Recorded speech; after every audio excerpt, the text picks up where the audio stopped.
Services with a per hour base rate are based on 1 hour minimum for the first hour. After the first hour, the rates are calculated in 30-minute increments. 30-minute increments will be rounded up and prorated according to the base rate. Yeah, that's a good way to do it. The storage rate is based on the calendar day starting at the time of the arrival of the vehicle, equipment, or load of the storage site. A partial day counts as a full day. An after-hours fee of $60 will apply if you require access to storage site when it's not open for regular business. Like Perfect. the MTO has actually given amazing rates. Yeah. Yeah, they're not undercutting us at all. No. So, but that's not flat rate. You can't go the government flat rate. There is certain items in here that have a flat rate. Well, no, like what I was trying to say, and I know flat rate's not the correct word, but it's kind of hard to put everything that you want to talk about in just a fucking sentence. Was if towing across the board gets these rate caps put in or these go-to rates, would that help bring up roadside rates as well? Because people would just stop doing roadsides because they can make a lot more money doing this. And this is what the government says is what should be charged out per truck, per tow basis or whatever. No. No, because these rates don't apply to everywhere in the province. These rates technically find the price of the towing service provided by authorized towing companies operating under contract with the Ministry of Transportation. This is for highways. This is for highway management and highway cleanup. No, but I'm saying for like in future, like if the towing industry is still going the way it is, like more mandates are coming in, more rules and regulations, is this where the industry is going to be going in another 20 years? Like I'm not saying right now, but like if the towing industry keeps having problems, like what is the government going to try to do? And I could see this is something that they've already got in progress, and obviously it's somewhat working. Are they just going to apply it across the board? Like the towing industry has been a of the Wild West for a long time, and doing something like this plus your training and certificate would definitely bring the industry up as a higher standard. It'd be easier for employees, employers, because like this is what you're making. Every call pays this, and I find, especially on commission, you would get a little bit more bitter. I find for some operators because like, oh, I picked up and towed this car for $17, and then I picked up and towed this car for $40, and oh, this one it's a wreck, so I'm making like $150 on this. Like the verity of all these different types of calls, if everything kind of, simmered down and flattened out, I think it would do a lot of good for the industry overall. I think it's funny that you think that if a program like this is going to come out and that kind of structure and training and certification and all that kind of thing, that commission drivers are still going to exist. That's the ironic part of that whole thing that you just said, is that you think that commission drivers will still exist in that world. Well, it really depends on the size of the company. Once again, if the company doesn't have the volume of work. No, that'll get kiboshed, dude. There's no way that the government is going to step in to mandate and do this kind of stuff that you're talking about, and the towing industry is going to step up and put this all in place. Mm-hmm. And you're going to have find me another industry that is going to elevate to the standards in which you are talking about, who offers commission-based or piecework. A lot of mechanics get offered piecework. Okay, we're not talking. This isn't mechanics. I know. This isn't mechanics. Right? This is a completely different, you know what I mean? Yep. Mechanics. But if everyone keeps saying that the industry is so corrupt and everything, mm-hmm. and everything's so spread out, and you get some Joe Blow with very little training behind the wheel of a truck, and as long as you get insurance for him, he's good to go down the road. Mm-hmm. And another guy who actually gives a crap about what he does for a living, and it's his passion, and he lives for it, and he breathes it, he's going to do a lot better job. He's going to be more efficient. He's going to be more know his way around a tow truck and this, that, and the other than Joe Blow, who just started yesterday with no real training but has insurance. Right? I feel like something like that would really help out the industry, because it would bring everyone up to that level. There would be at How least a long do minimal. you think this company with Joe Blow that just puts him behind the wheel with no training, just because they can get on insurance, are going to survive when Joe Blow keeps driving into things and making damages? Like, those companies are going to put themselves out. Yeah. It's not a matter of if, it's a matter of when. Mm-hmm. And so to think that, like I said, that this level that you think the towing industry is which I applaud you for. I hope it can get to that, raised up to that kind of level. Yeah. I would love nothing more for the towing industry than to be on that plane that you're talking about. But to get there, there is a lot of little companies and a lot of, because you're talking about standardized. Yeah. You want standardized. I can tell you, if the government went standardized right now, you'd probably lose. I can't tell you what the percentage is, but I can think of a handful of companies off the top of my head that would right away would shut their doors down because they couldn't keep up with that kind of change. Oh, 100%. And the companies that can't grow at a rate to accommodate the extra business volume because of these companies. Yeah. Yeah. So, but like I said, the fact that, because I'm getting a better pay rate on that. Or the fact that, I'm not saying hybrid systems of hourly and commission, very similar to what we run. Yeah. Even that, I don't think is a perfect solution. Like, if I had it my way. Well, yeah, if we were that far in, we'd probably have hours of operation at that point, and commission would probably be the way of the past. You would I've have to gotten have to more the point that if staff I could on. have it my way, I would love to have just hourly staff. Yeah. Commission would be reserved solely for call-in staff. Yeah. Because of something extreme or something, right? But like, hourly is from a business standpoint. See, where I worry, and do not take this as a personal jab. Mm-hmm. The topics that you bring up are great. Yeah. And even myself, I have a hard time with these topics because of my level of understanding of business. Mm-hmm. And I feel that I have, just because of the experience that I put in now and recent things I've got more experience in it, and I have a hard time being able to sit here and have an educated conversation. Who said anything about educating? We're tow truck drivers. It doesn't have to be educated. This is just our opinion. If we're gonna talk about these serious issues, I want them to be educated. If we're gonna talk about the fun shit we do behind the shop when the cameras are off, those don't have to be educated. Hey, no one else's opinion matters. It's our show. We run it how we want.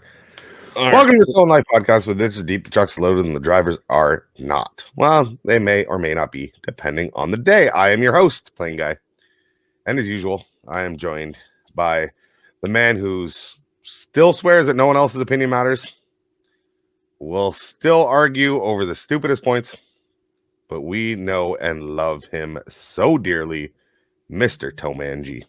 I hope you know you're also doing the outro. Just because you stole my intro doesn't mean I'm doing your outro. That's not how it's going to work. Oh, that's how it's going to work.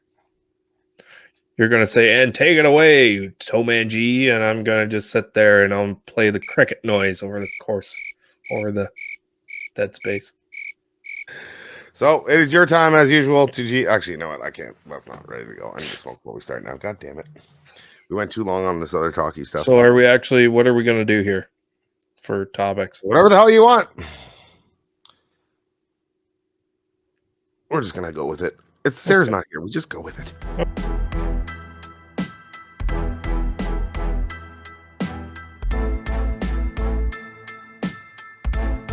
Hey everyone, I'm Brad from Calgary. This is Sean from Cambridge, Ontario. I'm Terry from Cornwall, Ontario. Hey, this is Larry from Pitt Meadows, British Columbia, and you're listening to the Towing Life Podcast.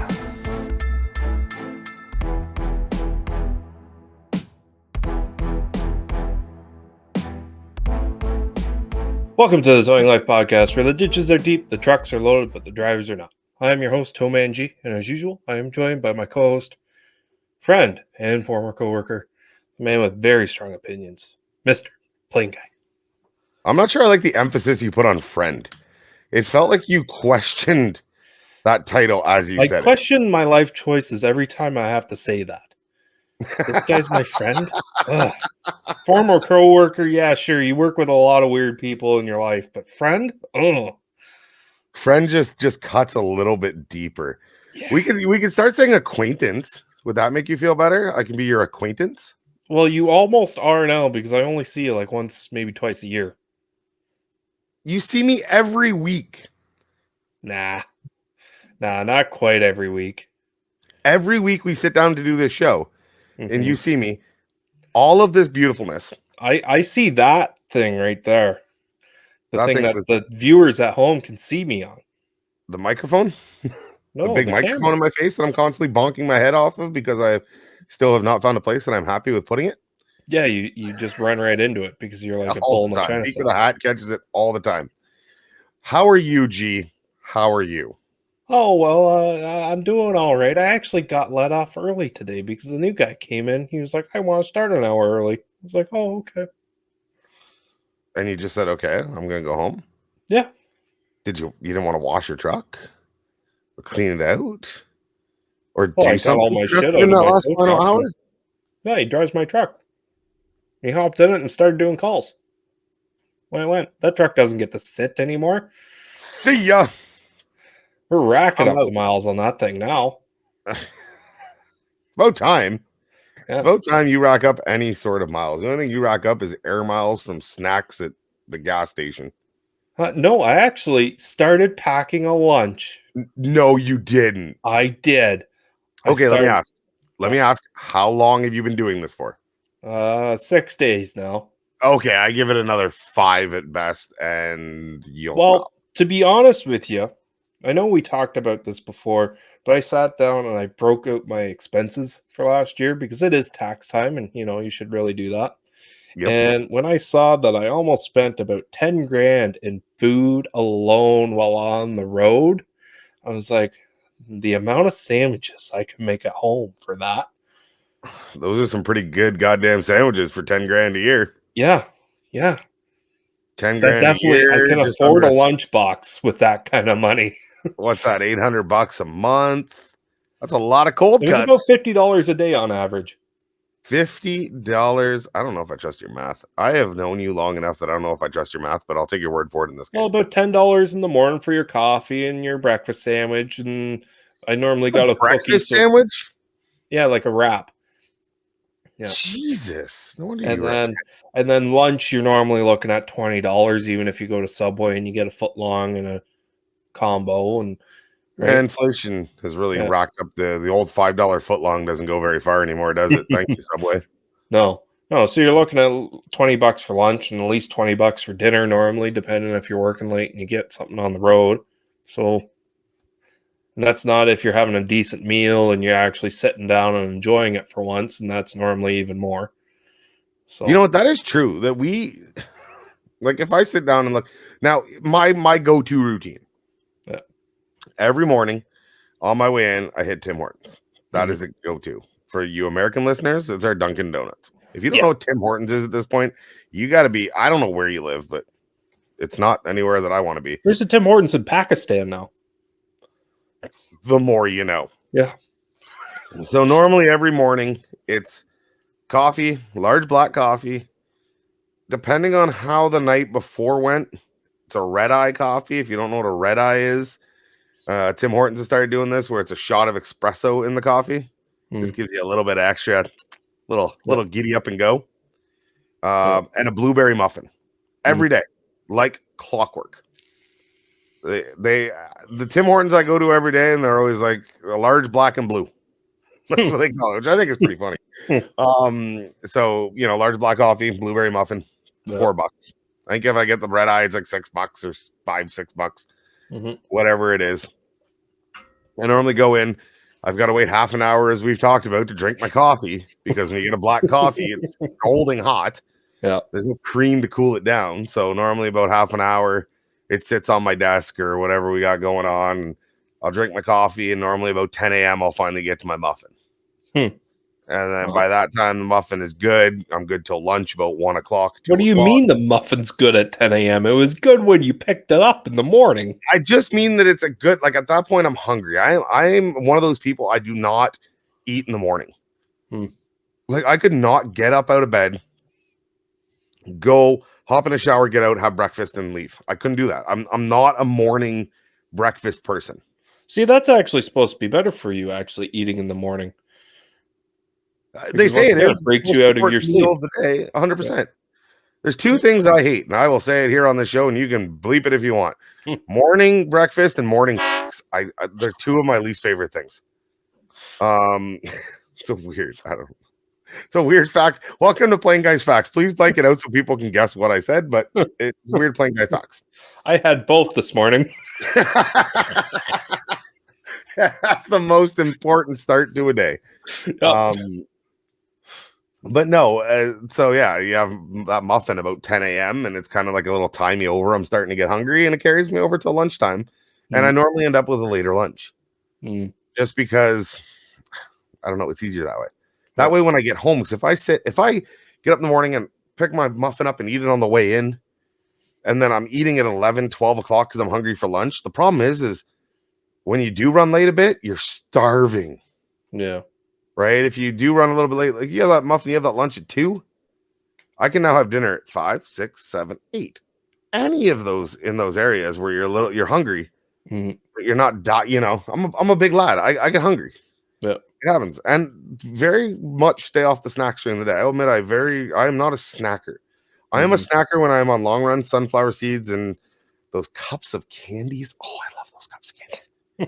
I've been really getting into those lately, but if it's just a regular day of towing and working or in the office, whatever it may be, I'm very rarely you ever see me snacking. Yeah, like the longest time I would get my wrap and I would normally get 2 chocolate chip cookies. And now I'm saying I would get the 2 chocolate chip cookies as like a holdover for lunch.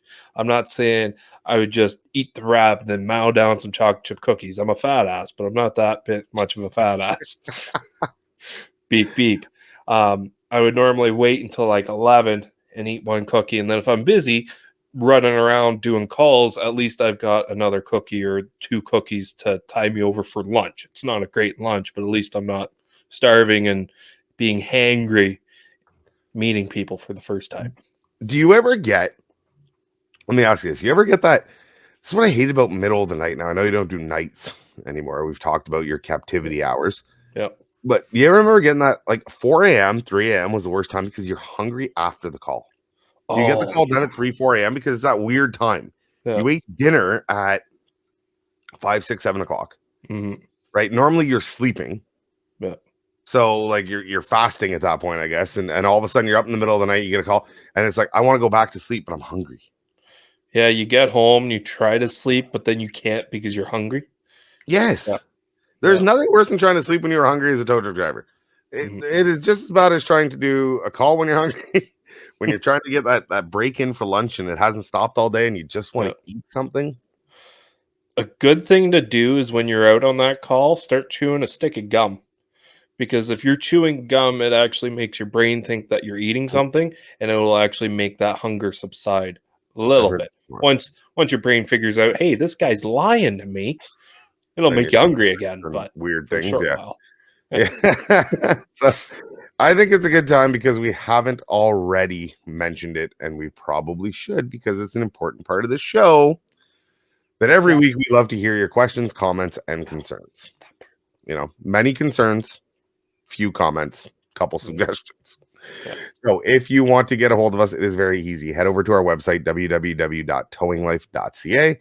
You can email us at thetowinglife@gmail.com or by searching the Towing Life Podcast on Facebook. You can find all kinds of different things we have going on right now. As you've seen, episode after episode after episode after episode. And the entries continue to roll in. The recovery of the month.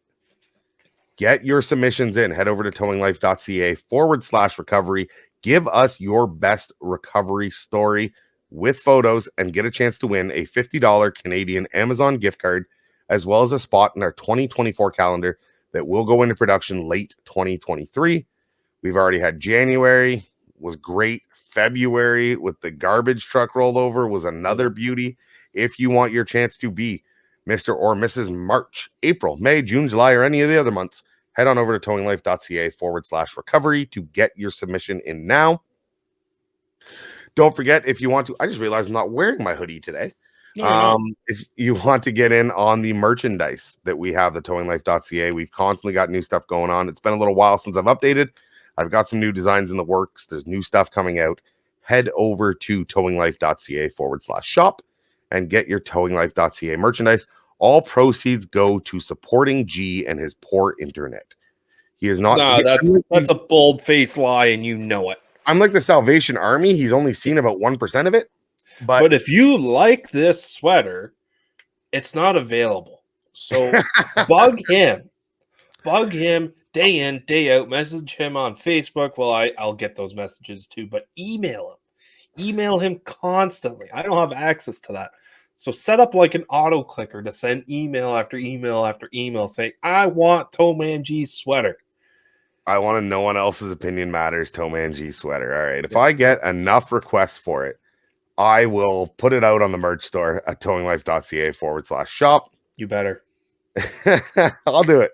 That is fair. I will do it. And don't forget our wonderful sponsors and folks over at BakPul Hitches. If you do not have a BakPul hitch in your fleet, I don't know what you're waiting for. Head on over if you're on the American side, BakPulHitches.com, BakPul. Hitches.com. If you're on the Canadian side, you can order it directly from us at towinglife.ca/BakPul. Again, BakPul.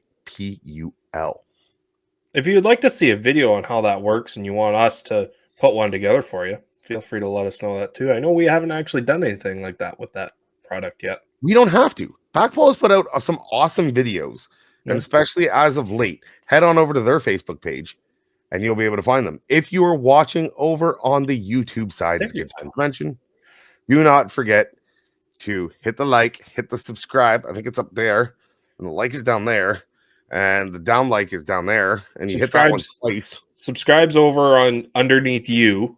Okay. And the like's underneath me. Okay, so hit the like. If you don't like it, hit the don't like twice. It really tells YouTube, messes up the algorithm, and you'll never see our faces again. And don't forget to subscribe, leave a comment. G is all about the YouTube side. That is where you can find most of his interactions. And so if you want us to continue posting to YouTube, you need to start liking more. Is YouTube on the chopping block here? Because I think I should get a say in this. You've lost your say a long time ago. Uh-huh. You have lost your say a long time ago. Whatever lets you sleep at night, buddy. Buddy, I sleep like a baby at night. Let me ask you this. All right, let's have some serious talk again. Producer Sarah's not here today, so this just goes off the rails at 100. How quick can you fall asleep? Not quick at all. Okay, you and I are in the same boat. I was out on a wreck recently, and this has been like we had been up for well over 24 hours just because of the time of this thing comes in at midnight. It's going to be a good 12, 14 hours, start to finish. And we get put on hold at one point. The cops come in, put everything on hold, right? There was concerns about if the guy was going to make it, if he wasn't going to make it. So they wanted us to stop until they could get better answers. So I had a buddy of mine sitting in the truck next to me. We get into the truck and we're like, all right, it's going to be probably at least an hour. And I mean, 2 minutes into sitting in the truck, this guy's out like a rock. Wow. And I am sitting there going, I am so jealous of you right now. Like, I'm a minimum in a situation like that, 20 minutes. Oh, yeah, big time. Before I can even think of falling asleep. And this is after being up at this point for probably 30 hours. Wow. I'm still a minimum 20 minutes. Like, 20 minutes is fast. And this guy's like 2 minutes just passenger seat reclined out. Yeah, like if I'm trying to sleep in the truck, I normally got to wrap a sweater up behind my head, get nice and cozy. I'm a side sleeper, so trying to sleep on my side in a reclined seat just doesn't work so well. So then I'm trying to find a way to get my arm propped up. It's that other arm. Yeah. Yes, I know that arm struggle. And even at home, I got to have some music playing or the TV on. The girlfriend sleeps with a fan on, which I could give or take. Doesn't really bother me. And she's out. I know she snores. She says that she doesn't, but I hear her every night because it takes me like another 30 minutes to fall asleep after her. Yeah, no, I'm the same way. If I had it my way, if it wasn't for my wife hates the TV on. Yeah. She hates the light. My wife's one of those sleepers. She sleeps with her eyes partially open. Like her eyes are closed, but her eyelids are open a bit, and there's just whites, which is really creepy. But so any little bit of light in the room really bugs her. And it's like, well, if you close your eyes all the goddamn way, we wouldn't have this problem. Get her some clothes pegs. I have gotten her like sleeping masks. Oh, I couldn't do that. Doesn't like those. I don't know. I'm actually gonna, you know what? I'm gonna try a sleeping mask tonight. That's what I'm gonna do. Because I got this fancy one with Bluetooth with like earbuds in, like, Oh wow. you know, so that she could listen to. She had white noise. She used to always. You ever remember this? Do you ever remember when you were single? When I was a single man, it's a long time ago now. I could sleep with one pillow. It could be a brick, and that's all I would need with the TV on, and life was good. Then I got into a relationship, which eventually turned into getting married, and then there was white noise machines. There was like 7 pillows that I had. And the worst part is now I go somewhere and I can't sleep without them. You talk about pillows. If the keen video watchers over on YouTube notice over in the corner there, I've got a bunch of pillows stacked up that have never been there before because we bought a new sectional and it came with 10 throw pillows. 10 throw pillows. 10, one for each cushion. And with all 10 throw pillows on this couch, you can't sit on the couch. So guess where they get stored? That's some grandma stuff. Yeah. Where like you had like the couch isn't a functional couch. Oh, it's like I'm all for keeping. Like I've got this couch behind me with. Actually, this one behind me's got 4. Yeah. And some of them are the feather, like actual feather filled. Oh wow. And you put your head on it and it pokes you because it's got the other part of the feather still on it. Huh. No, when I was single, I'd always fall asleep listening to George Carlin audiobooks, which is probably where I got my outlook on life from. When we did the podcast from the Tow, well, actually, this was before the podcast. This was the first Tow show we went together. You had like George 4 years Carlin ago playing all night in the cabin. I remember that. Yeah. Yeah, 7-hour long audiobook. And it ran both nights we were there. Yeah, sure did. Oh my God. No, but it's true. Like before those days and the towers late, like I don't know. The funny thing is I don't know how I would survive now without her. Like I better say that.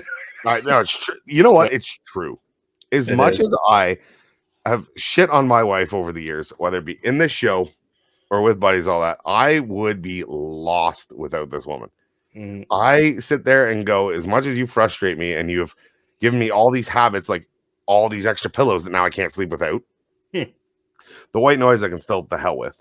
But all those things, man, shout out to her. This poor woman, even on a night like tonight, what time are you coming home? I don't know. That has been the answer that we have been trying to figure out for the 8 or 9 years now that we've been together. Yeah. When are you coming home tonight? I don't want to tell you because as soon as I tell you, I'm not going to make it. Yeah, then you'll call me a liar. Tonight, what time are you coming home? You know what? Shouldn't be too long. After 5 o'clock, maybe, by 6 o'clock, I'll be home. No problem. And all of a sudden at 5:30, the wheels fell off. And she's still coming home. You still had wheels at that point. They just fell apart. When are you coming home? I don't know. I gotta let you. I can't even talk right now. I got different things going on. I gotta solve this stuff. So I think it is a great moment to appreciate all the fine support that we get in our lives from our better halves. And I truly do call them better halves. Because again, any partner willing to put up with this industry deserves their moment. So speaking of this industry and speaking of what it deserves, I've got a question for you. What's that? And I love when we don't pre-script them because this way we get the true reaction, not your bullshit hypothetical scenarios that you've had 20 minutes to think about. How much should a tow operator make? Oh. Ooh. How much? My ears perked up there. Ooh. How much should a tow operator make? And I don't want to talk because based on numbers by area, everything else, I want to talk about in comparison. So let me ask you. I'm going to ask you a series of professions. You're going to tell me if a tower should make above, below, or the same. Okay. Custodian in a school. Above. Okay. A tow operator should make above a custodian in a school. Yep. Firefighter. Below. Okay. Ambulance driver, not the paramedic, the ambulance driver. Below. Or the same. It'd be close. I should really be writing these answers down. You should be. A police officer. Below. A licensed trade like a plumber. Below. Okay. A iron worker. That's a licensed trade. It is. Fair enough. Okay, fine. That's fine. I feel like they're higher though than like plumbers. But you already said we should be below a plumber, so you'd be below an iron worker. Yeah. Teacher. Ooh, the girlfriend's a teacher. I know how much. No. Put that shit aside. Give me your real opinion. The hell with her. Below. Below what a teacher makes. Okay. So with all that said, what do you think a tow operator should make? And so what are you basing this off right now? We're talking about light duty operator? Yeah, light medium. Light medium operator. Yep. Not light service, light duty towing, medium duty towing. Okay. So what do you think then in a year that a light and medium duty towing operator should make in a year? Around the 50 mark. Okay. What do you think a custodian makes? Custodians will normally make about the same. Okay. So you're saying $50,000 a year? Yep. Well, and the reason why I say that is because the entry level is so low to get into the towing industry. And it is because you don't even really need a high school diploma. All you need is a valid driver's license and a clean criminal record, good driver's abstract, and be able to hopefully be over 25 to be on insurance. So the bar is set pretty low, right? So the entry level position into the towing industry shouldn't be a super high paying job, right? So if getting into towing, you make around the $30,000 mark, cool. You get. Oof. We're talking gross or net? We're talking gross 30,000? No, like net. No, gross. Yeah, gross. Gross $30,000 to get into the towing industry. Gross is because after the amount of taxes get taken off, it's gross. That's how I remember that. So $30,000 a year, entry level gross for a tow operator. Yeah. So we're talking six, just under $600 a week gross. Yeah.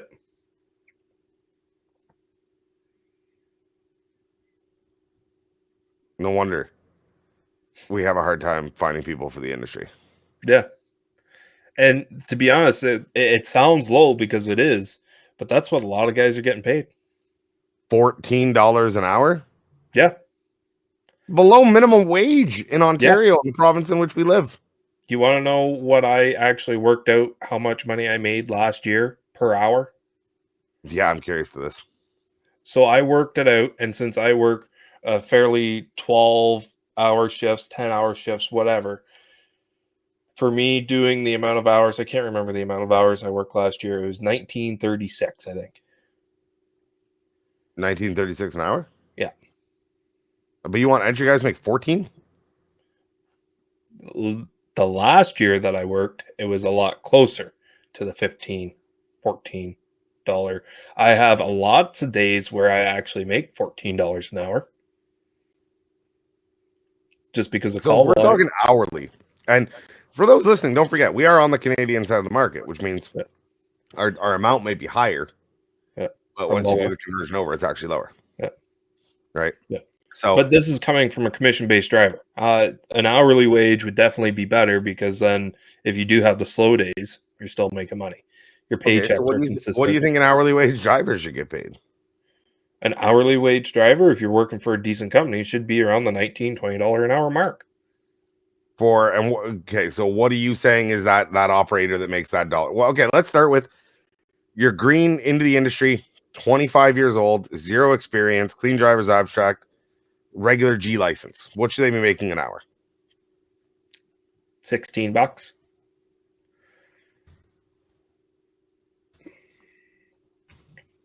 I'm doing math here if you don't hear my calculator running. Okay. I was wondering why there's smoke coming out of your ears. $41,000 a year. Before based tax. On a 50-hour week. Because let's be honest, it's not 40s. Okay? Yeah. So what do you think? Let's go the next milestone I would go. We'll go 3 years. 3 years experience. Decent operator. Same G-Class license. Yeah, 18. $18 an hour for a G-Class license. $46,000 a year. Yep. So, what do you think somebody with, this is almost like a job interview. What do you think somebody with 7 years experience and a G-Class license? Decent operator. Yeah. What do you think they're worth? 20.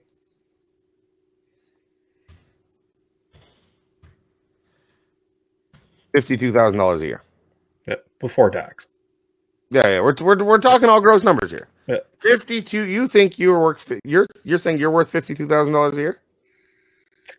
Yep. That's fair. I think you're worth more than that. Oh, I know I'm worth more I than wouldn't that. pay you more than that. I'm just saying you're worth more than that. Yeah. Oh, I know I'm worth more than that because of my knowledge in the industry, my experience, and what I've done in the industry. It's just how often will all those skills that would deem a higher wage actually play a role in your day-to-day operations? Like, how often do you winch a car out of the lake, or how often do you do a rollover upside down in the ditch? Right? Like, So I know go those somewhere can that you be. do. Hmm? So go somewhere that you do, right? We talked about that on the last show. When do you know it's time to leave?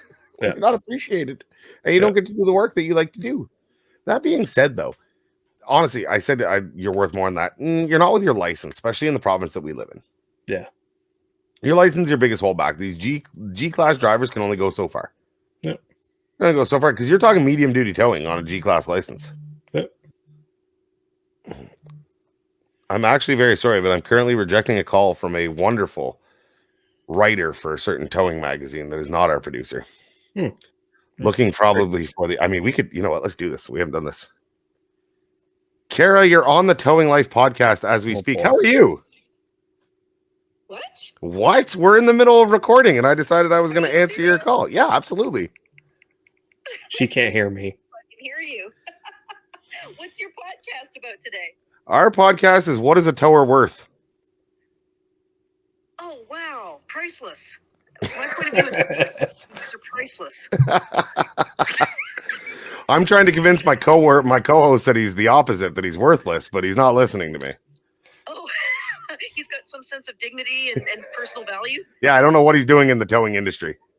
Oh, what do you think he should be in? Not modeling, not acting. I'm thinking of silent films, silent radio.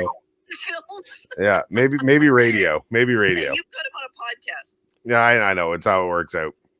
He sounds kind of patient to me. He is a very patient man. So, anyways, can I call you back after? Oh, yes, absolutely. I would appreciate that a great deal. Nope. So, about what time? So I'm available? Probably in the next half hour, 45 minutes or so. Okay, that sounds great. Looking forward to it. All right, take care. All right, Bye. Well, that is a first, ladies and gentlemen, for the Towing Life podcast. Pretty sure I got to go get a release signed, but I mean, it was pretty PG. I think we'll be okay. But no, it's that towers are worth something. Yeah. And I truly believe you're worth on what you can negotiate, first of all. But the way the industry is going, and we've talked about the labor shortages left, right, and center, a trained operator is worth so much more. Yeah. And a non-trained operator is also worth so much more, because if you're willing to come work in the industry with all the options that are available right now, right? Because that's what we're seeing. There's so many better jobs out there. And I always say that, and it sounds so negative. There's better jobs out there. It's not that towing is a bad job. It's just that it's made for the select few. Mm-hmm. And what you've got to pay on insurance premiums right now just to try a guy, can break the bank alone. And to be honest, if you're listening to a Towing Life podcast, you're probably the select few.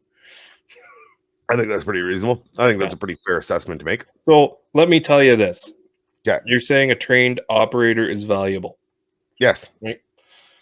So let's say you've got a operator who's 10 years in, one of the really good operator, day in, day out. Not the best, just a good operator, right? I'm not saying me, but I'm just saying a decent operator.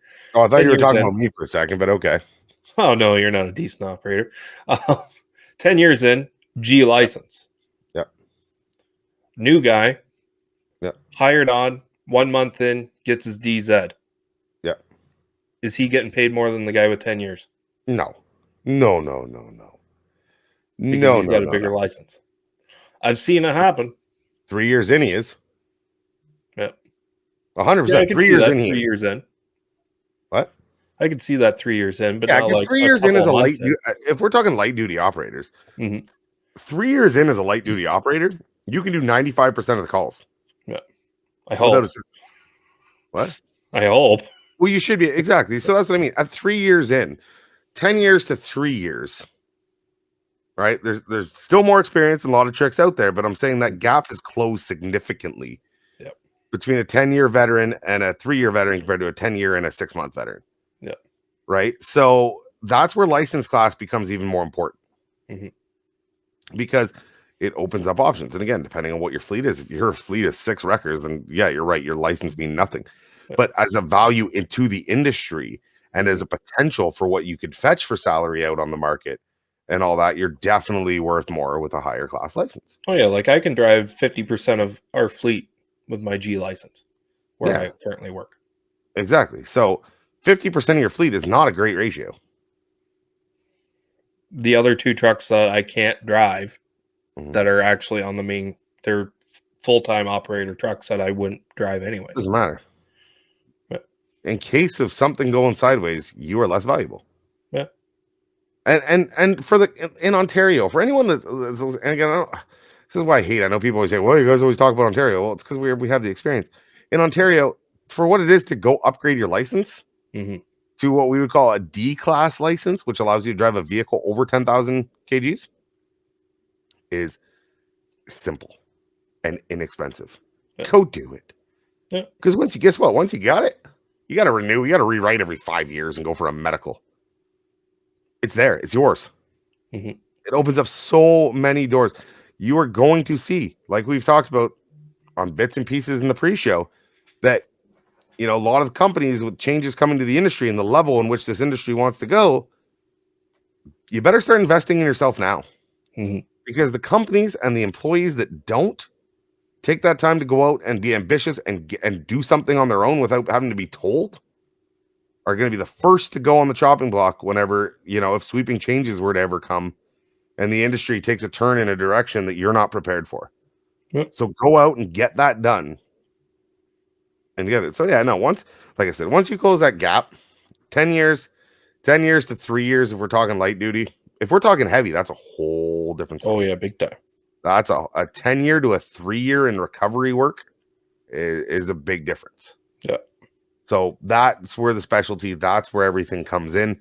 Those guys are definitely going to be on different pay scales. I don't care what their license is, right? They're going to be, what's the difference between lights and heavies?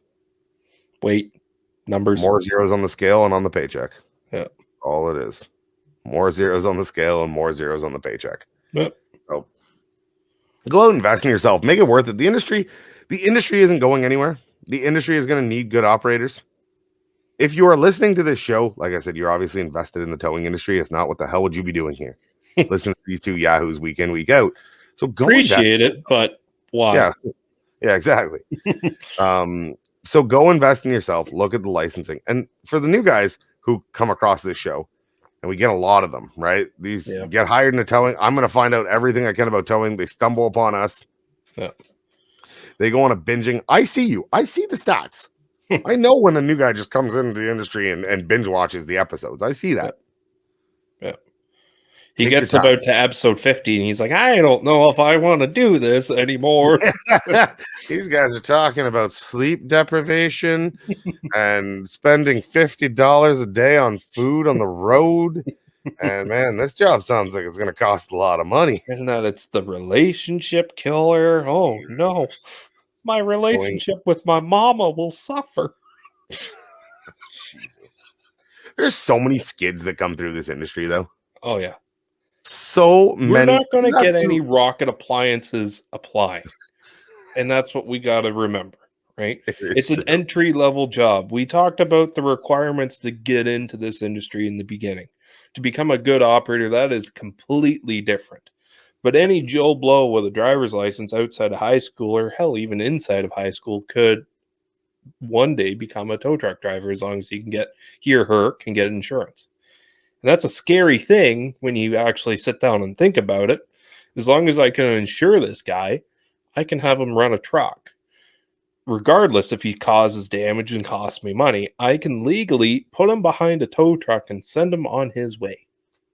Yeah, he doesn't have to be able to put two syllables together, let alone two good thoughts, and you can throw them by. But that's where companies and ownership management are responsible to try and weed out the best that you can. And as a company, you set the standard for what you're going to hire. What's better, running full pin with a bunch of skids, and I love the term skids, or running half pin with a good bunch? Yep. They've got pros and cons. Both Yep. both are gonna, you're either losing money or you're not making it. But there is one thing that I kind of want to talk about is when I first started this in the industry, I was young, dumb, and the other. And it was a lot more fun, I find. And that's probably because I was dumb. I didn't care about working load limits the same. I didn't assess all the risks involved in doing the job. I got into towing, because I drove a shit box myself, and I was like, I blew my transmission out of my truck. How can I get it from point A to point B cheaply? Become one of those guys. And B, I loved going off-roading and getting stuck. And doing And dumb pulling things. myself out and pulling other people out. Guess what what I do for fun on the weekends, I can get paid for throughout the week and weekends and nights and 24 hours a day, 365 days a year. But I could do that. And that's what brought me into the industry. Not so much the TV shows. I watched a couple of YouTube videos on it, one of the backwoods wrecker guys, but that was what coming into the industry looked like for me. I had a family member who was in towing, but I had a little bit of experience. I saw him load cars before, but that was it. Granted, I had a fair bit of common sense backing up trailers, driving trucks, the whole kit and caboodle, driving for plowing companies in the prior to that. So I guess you could say I was better than just a guy who drove a Honda Civic everywhere his whole life and then got behind the wheel of a tow truck. I've had a few of those. Not saying they're bad operators. I'm just saying there's more of a learning curve. Or a guy that said he did snow removal and he meant he shoveled and snowblowed driveways. Yeah, he never actually once drove the truck. Yep. I remember that guy. He was funny. I remember that guy. I had to teach him how to use a ratchet strap, and he still didn't get the concept. I took him to a Walmart parking lot just to get him to learn how to park the dually tow truck in between two lines, and he couldn't do that either. Anyway, squirrel off track here. Yeah.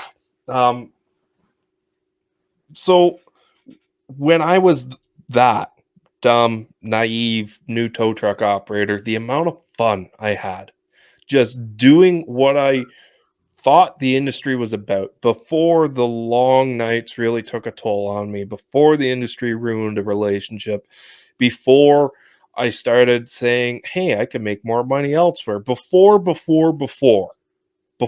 all the negative comments, the negative thoughts about the industry, before the days I say, I hate this, I want to quit, and then you snap yourself out of it. Before all that, it was fun. It's true. And what you need to do to really make it in the industry is remember those moments and find ways to recreate those moments either just by yourself or when you're training a new guy and live vicariously through him as he's learning and experiencing these new things. Obviously, you want to teach him the mistakes that you made so he doesn't make those said mistakes again because they're probably dangerous. But then once you actually start learning about all the dangers and you're like, wow, the amount of times I single line things when I really should have been doubled up, or I hooked onto that piece of that car before and this one's broken like a twig, it really starts making you open your eyes. And it's also getting older. I know people who used to drive like absolute assholes in their 20s and 30s, they slow down as soon as they hit 40. And that's slow down at 40. I slowed down at 30. It's just a number. 30? I'm over 30. I had to think about that. You couldn't remember how old you are? That's the towing industry for you. I don't actually know how old I am. No, I just turned 26. I think I'm 33. I think I'm What year 33. were you born? 89. Do the math. Yeah, maybe 34. I'm gonna be 34 this year. Oh God, I'm getting old. Okay, Yeah. anyways, that was depressing thought after all the wonderful words that you just spoke. You know what though? That was that was probably one of the best thoughts you've ever had on this show. And I totally agree with you. It might take you a little while to unpack all that. I apologize. I know. I definitely don't. I get it. I was sitting back thinking it, and it's like, yeah, this industry was so much more fun when we didn't have the responsibilities that we have now. Mm-hmm. And whether that be responsibility to a company, to like I said, to training new guys, Yep. right? I've always been a big fan of trying to keep things fun. Mm-hmm. When I'm training a new guy, oh, this is borderline harassment, but whenever I when I'm training a new guy and doing an 8-point tie down system, and I'm strapping, and they always wonder like how tight they go, and I always look at them and I go, just like your pants, it's got to have a little bulge. But you know what? It's little fun things that you have with those comments that are things that they remember. Right? Yeah. Like I get this one guy that always I'm sitting there after I trained him for a while, and he's tying it down. He's like crank, little bulge. And it sticks with them. The over under inside. Over under inside. I've made many innuendos with that one that have stuck when it comes to doing your safety chains on the Vulcan strapless system. All these kind of things, right? It is true. Those are you gotta have fun. I mean, you see guys do stuff and they scare the snot out of you. Mm-hmm. I send these new guys out, and young. We are one of the few companies that'll hire under 25. Yep. And you send this 22-year-old out in a snowstorm, and you sit there like a concerned parent. Letting their kid ride their bike to school for the first time. Oh my God, going like, I have this new guy. God bless his soul. I love this kid. Right, this kid is promising as all can be. He listens to the show. That's why he's. I don't think he listens to the show. I'm not sure. Oh. But the first snowstorm he was in, I made sure to have a talk with all my guys right at the beginning, and I said, rule number 1 today, guys, all the trucks come home. Like all the trucks come back tonight. Right. And because it was a pretty serious snowstorm to have new guys on. Mm-hmm. And he goes to me and he goes, oh, so like if I'm on call, I don't check it. Like you want the truck all back at the shop? But like he took the literalness of the trucks come home tonight. And he just said it. And I go, God damn it. But he's so innocent and funny about it. And I remember when we were like that. It's like when I've told this story on the show before, but when I backed up to that Jeep on the ice hill and the Jeep rolled down the hill and into the ditch, I freaked out. I ran after it a little bit. Then I kind of sucked my head and walked back to the truck as it went down into the ditch, and it stopped before it hit a culvert. And I backed down to the truck and I called you in a panic because I think I was by myself for like 2-3 weeks at this time. And I'm walking around this Jeep. I'm trying to see if there's any damage. So I'm talking to you and I was like, so what do I do? And you're like, winch it out of the ditch and carry on, bud. Get your job done. I was like, oh, right. I've got the ability to do that. But then we talk about the risks and the dangers and the everything. And once you wrap your head around all those things, like what if there was another car coming up that hill at the time? Like exactly. Like you know, and those are the fears that we don't want and the lessons we try and teach to our guys. But we got to remember when they make those mistakes sometimes to go, we did that. Yeah. Right. I have every one of my light duty operators this winter has gotten stuck. Yeah. Every one of my light duty operators has gotten stuck. Yeah. And every one of them, when we go to pull them out, we take a photo with them in their stock truck. And we put it in the company group chat. Yeah. Because it's a tradition. And as much as, you know what I mean, you sit there and go like, yeah, I just lost an hour of productivity from another guy because he had to go pull you out. We've all been there. We've all been stuck. And right? The memory that those two operators are probably going to share about getting that tow truck out, it's going to be priceless. And that's good team building, unfortunately. Not the way you want a team build, but it is. It is. Some of those work, whether it be getting stuck or some of the terrible jobs that you do together, are what really bond operators and what really give them those stories Like, do you remember one that I don't remember doing any with you? No offense. I don't remember a crazy job that you and I did together. We worked opposite weekends. Let's take a second to talk dispatching. Call taking and dispatching is a vital part of the towing industry. That's where Live Dial 24 comes in. With live 24/7 call answering services, Live Dial 24 has your back. Your customers are in good hands. Their team of professional, upbeat, enthusiastic, friendly customer service experts are ready to impress you and your callers around the clock. The best part? They are so good at what they do, both you and your customer will swear they're in the office with you. Unlike other call answering services, Live Dial 24 is a pay-as-you-go service with no contracts or minimums, meaning you only pay for what you need. To book your free consultation, visit them at www.livedial24.com. That's livedial24.com. That doesn't mean anything. Never did. No. I can tell you a lot of jobs, a lot of different operators that I remember. Good old Davey. I remember him showing me cross-chaining all the way across a car.